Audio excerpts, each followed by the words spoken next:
Help support the show by joining the Patreon or becoming a YouTube member. Also, hit that like button and subscribe if you want more Browns-focused content. Should the Browns bring back Nick Chubb? I mean, he's out there. He's looking for a deal. He's posting things on his social media or through people that do his social media stuff for him that would suggest that he would like to return in one way, shape, or form to the Cleveland Browns. And that makes sense. The Browns will always be the home of Nick Chubb. And if you ever wondered, how do you determine what the home of an athlete is? Close your eyes and think about that player and think about what jersey you envision them in, right? When I close my eyes and I think of like Randy Moss, some people think of him as a Patriot, but I always will think of him as a Minnesota Viking, right? You close your eyes and you think of Terrell Owens. That's one of the more difficult ones to do because like you could think of him as a Eagle, not because he was there long, but it was a very memorable run. Same can be said with the Cowboys, San Francisco 49ers where he started. T.O. didn't play so many plays, but I'm getting off track. Nick Chubb is a free agent right now. The Browns don't really have a definite running back three. Could this be a matchup that makes sense for both parties? What I'm going to do today is go over the pros and cons of potentially bringing in Nick Chubb, and I'll let you make your own decision on whether you think the Browns should do it. And as always, if you have your own pros or cons that you want to add to the list, feel free to drop them in the comment section. Who knows? I might read it and make it a part of hot takes on the weekend. So let's get into Nick Chubb, who, again, decorated career, really respected. He will, at the end of his career, no matter where he plays this year, if this is his last year or not, he will sign a 10-day, a small contract at the end with Cleveland and retire a Cleveland Brown. There's no doubt about that in my mind. The relationship with Nick Chubb with the front office is still strong, and Nick Chubb has done nothing to burn those bridges. Neither the Cleveland Browns done anything to burn those bridges. They still think highly of each other and the work that was done in the prime of Nick Chubb's career. And it's unfortunate that his career got cut short by a knee injury by, of all people, a Pittsburgh Steeler and Minka Fitzpatrick. But that being said, let's get into the pros, right? The first pro I can think of for Nick Chubb is that he would be a vet in that locker room. Right now, if you look at the Browns locker room, in their running back room, you know for a fact Quinshawn's going to be there, Dylan Sampson's going to be there, maybe Rocket Sanders is going to be there. But that's kind of the room as it stands now. There's not a lot of veteran presence there. Nick Chubb is somebody who's not just a veteran in the locker room, but somebody who people who have been playing running back for a long time. Like if you're Quinshon Judkins, if you're, Rocket Sanders, if you're Dylan Sampson, especially Dylan Sampson, who's like 20. Like think about it like this. 2020 was what, 5 years ago? Dylan Sampson is what, 21 now? So that means that Dylan Sampson was 16 when Nick Chubb was in the middle of his 2020 season, right? 2019, all of that, he was 15. So like during his adolescence, like think of the players you look up to when you were 15 and think about like when you turn into your 20s, you get a chance to play with them. Like it's a different vibe. Nick Chubb would be that for that room. And that does carry extra importance. It's not like you're just bringing in somebody who's a career, like a Travion Williams or something like that. Somebody who's just been he had a 7-year-long career, but nobody really has a strong opinion about his career. That's what I'll say, to be nice, because I don't want to be mean for no reason to somebody. But Nick Chubb, his career, like he says something to you, you listen, you perk up a little bit. Like that's Nick Chubb talking to you.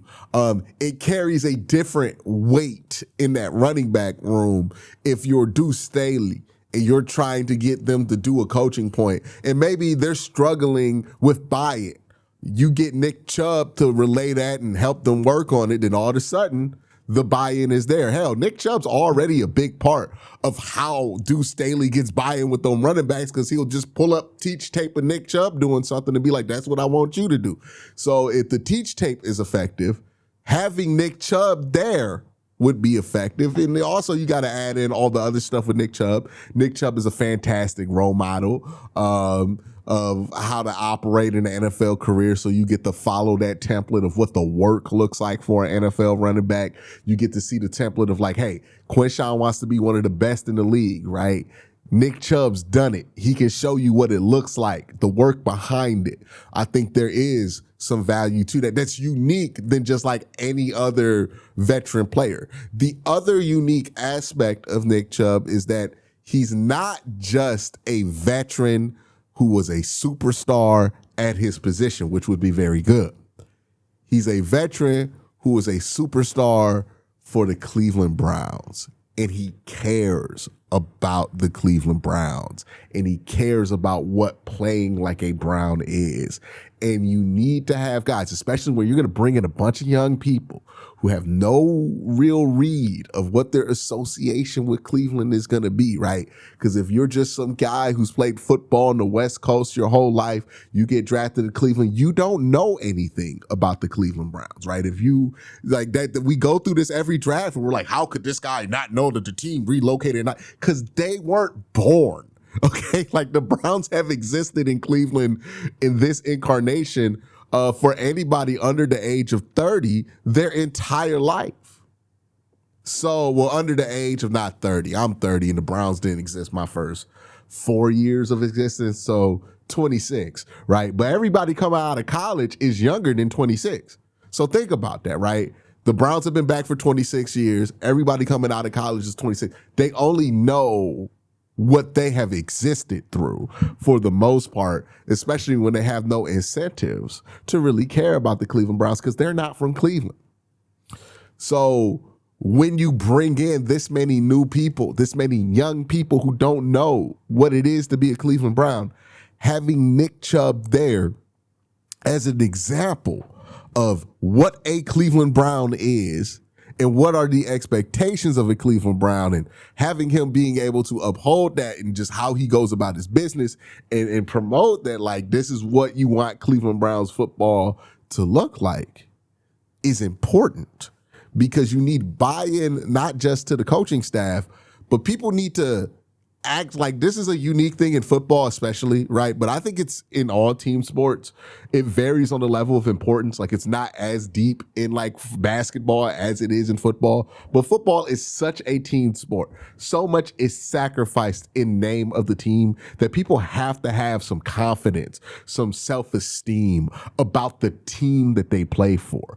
A lot of times in Cleveland, like, it's a self-fulfilling prophecy, because not only are you bringing in young talent and you're not developing them because you're firing coaches every other year and you're firing general managers every other year, and you're wondering why this is creating a quagmire when we keep creating the quagmire by firing coaches and firing general managers every other year. But also what that does is it gives the people who are playing for that team very low self-esteem about their identity as a member of that team.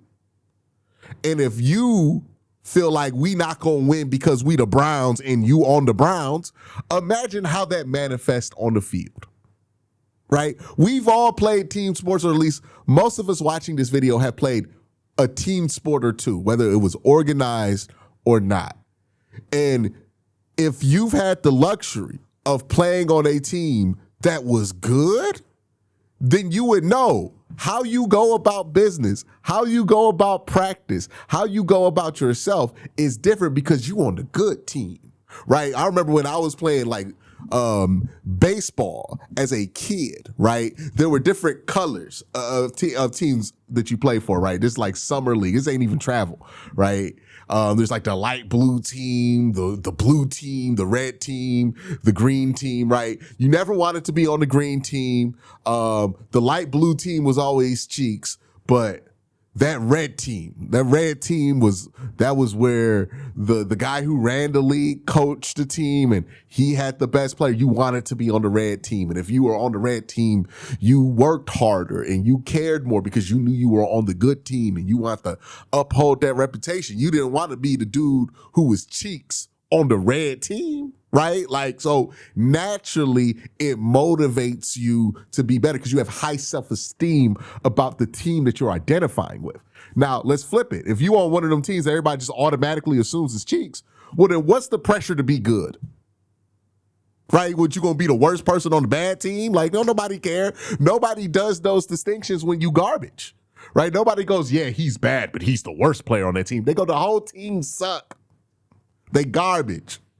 Even if you're the best player on a good team, they'll hit you with the, yeah, he could play, but he's a loser. Right? Like, how many basketball players does that happen to where they get 30 on a garbage team and people go, he's getting garbage time points. He's not a winner because he doesn't win. Like LaMelo Ball, right? LaMelo Ball is a perfect example of this. Don't nobody believe that boy a winner. It is not his fault. He just play on the Hornets. And shout out to the Hornets. They've been playing better basketball lately. But that's kind of how it is when you have low self-esteem about the organization that you play sports for every day. We've all felt some version of this, whether it be in high school athletics, whether it be in pee-wee or just like youth athletics. We've all experienced a version of this. If you go to school in the city of Cleveland, right? If you play high school football in the city of Cleveland, I'm pretty sure if you play for Glenville, if you play for St. Ed's, if you play for Mentor, if you play for Maple when they were on their run, if you play for St. Ignatius, right? There are these schools, Trotwood, that are consistent powerhouses in Ohio football that have won championships or consistently gone on deep playoff runs. You feel yourself a little bit more when you put that uniform on and you play for that team because you know that you on a squad, that there are expectations of fulfilling the role of playing in that uniform. But if you go and you play for one of these, like, no disrespect, but like there's a lot of Senate League teams that aren't that good and haven't been good for a very long time. I don't want to name them out individually because that feels mean. But you play for one of those schools and you're like, hey man, we lose. That's what it is, right? Like that's kind of the mindset that can happen at times, right? I'm not saying it's always the case, but it can happen if you have low self-esteem about the team that you identify with. I put all of that out there to say that it matters what people who play for the Browns think about playing for the Browns. And don't be naive and think that everybody comes into playing with Cleveland with high self-esteem. They come in with low self-esteem. And that's not me trying to be negative, not me trying to say that the organization sucks. We know what the mainstream narrative is and has been about the Cleveland Browns for 25 years, 26 years actually. And the narrative about the Cleveland Browns is that they trash, they dookie.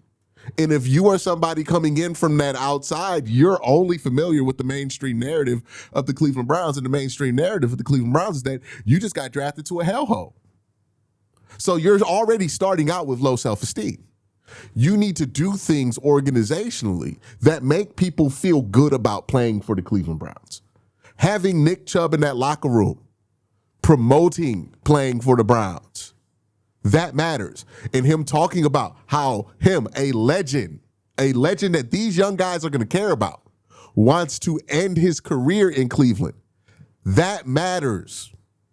That's important.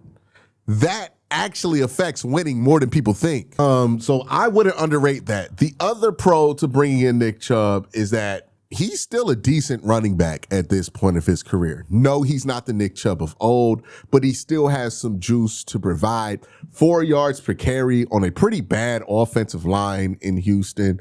Was able to give that run game some life when nothing else was going on with that offense. Look, he wasn't spectacular in Houston last year, but I think he showed enough to demonstrate that there's still juice there in Nick Chubb's career. The last thing I'll say, because I went kind of long on the veteran in the room stuff, is it would just feel good to bring back Nick Chubb and give him his last year in Cleveland. And you can say that this doesn't matter. It's a stupid fan thing. The team should not operate on what makes the fans happy. But I do think giving the organization some goodwill locally and maybe even nationally matters a little bit. Right? Like the weight of the coverage being so negative on the Cleveland Browns when it comes from local and national media, that affects the locker room. I'm pretty confident about it. They see this shit too. It affects what I talked about earlier, right? Your self-esteem about the team that you play for.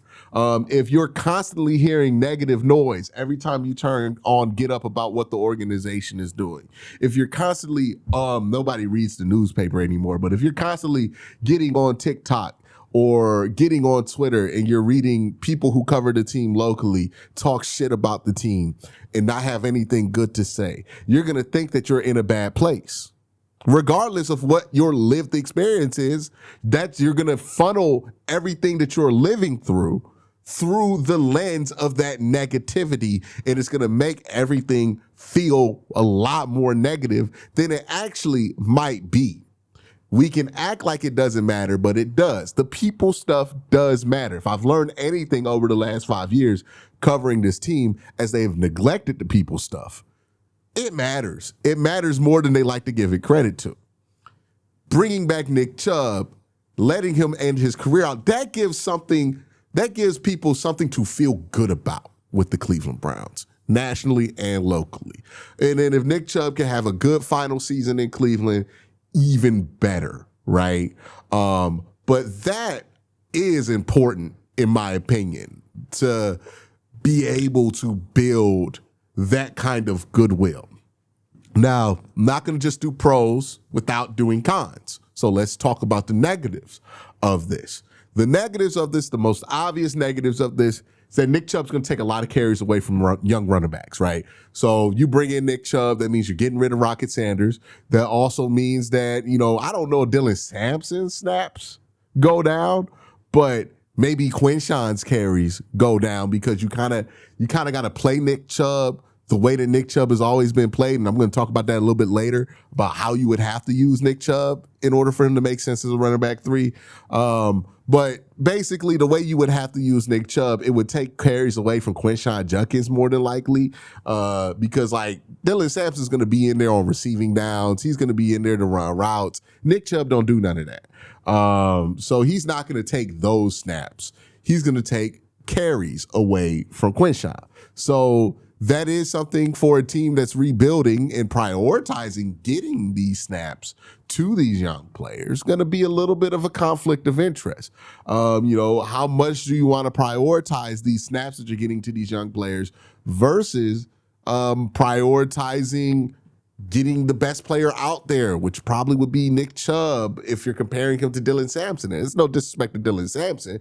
It's just if you had to do a straight counter carry, you're probably going to want Nick Chubb or Quinshon in there more than you're going to want Dylan in there. So Dylan's going to be kind of relegated to running routes and being a third running back, which means he's probably not going to develop as a straight carry running back, which is a problem, right?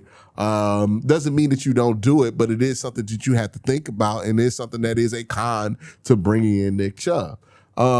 The other con to bringing in Nick Chubb is that he would be a veteran presence, but that presence is more important for the team in total, like I mentioned, but not really the running back room specifically. Like, I don't see that room as one that needs a ton of individual leadership.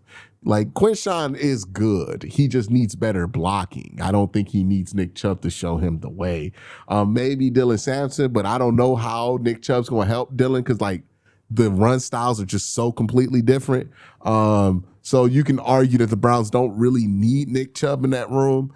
The last thing I'll say about the cons of bringing in Nick Chubb is that realistically, in order for this to work, Nick Chubb would have to be your third running back in terms of rushing attempts.